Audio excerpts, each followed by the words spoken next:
काल में विदर्भ राज्य के राजा हरिवर्मा एक न्यायप्रिय और साहसी शासक थे जिनकी प्रजा सुखी थी। हालांकि उनमें एक बड़ा दोष था, माइनस उनका घमंड। वो खुद को सर्वोपरि मानते थे और किसी भी देवता में विश्वास नहीं रखते थे, खासकर शनिदेव में। हर शनिवार को लगने वाले शनिदेव के मेले में भी वो नहीं जाते थे और कहते थे कि उन्हें किसी देवता के न्याय की आवश्यकता नहीं है।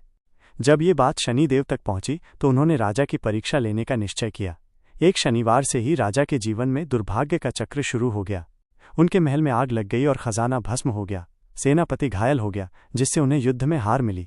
राज्य में भयंकर अकाल पड़ गया। अंततः उन्हें राजसभा से निकाल दिया गया और उनका ही मंत्री राजा बन बैठा। हरिवर्मा बेघर होकर जंगलों में भटकने लगे और भिक्षा मांगने को विवश हो गए। उनका सारा घमंड चूर चूर हो गया।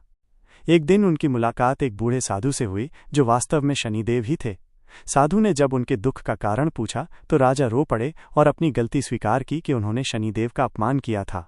साधु ने उन्हें पश्चाताप करने और हर शनिवार को व्रत रखने, सेवा करने और तेल का दीपक जलाने का उपदेश दिया। राजा ने साधु की बात मानी और सच्चे हृदय से शनिदेव की भक्ति में लीन हो गए। उन्होंने काले वस्त्र पहने, शनिदेव का मंदिर बनवाया और गरीबों को भोजन कराया।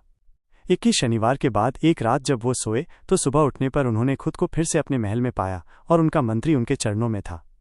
तभी शनिदेव प्रकट हुए और बोले, हरिवर्मा, तुमने अपना घमंड त्यागा और विनम्रता अपनाई। यही मेरा न्याय है, पहले शिक्षा फिर कृपा।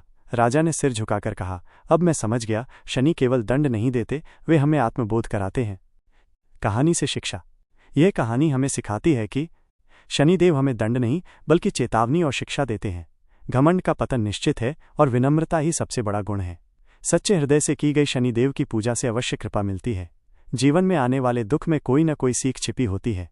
शनिदेव की दृष्टि अंधकार नहीं बल्कि ज्ञान का द्वार है। एक लाइक और चैनल सब्सक्राइब करें।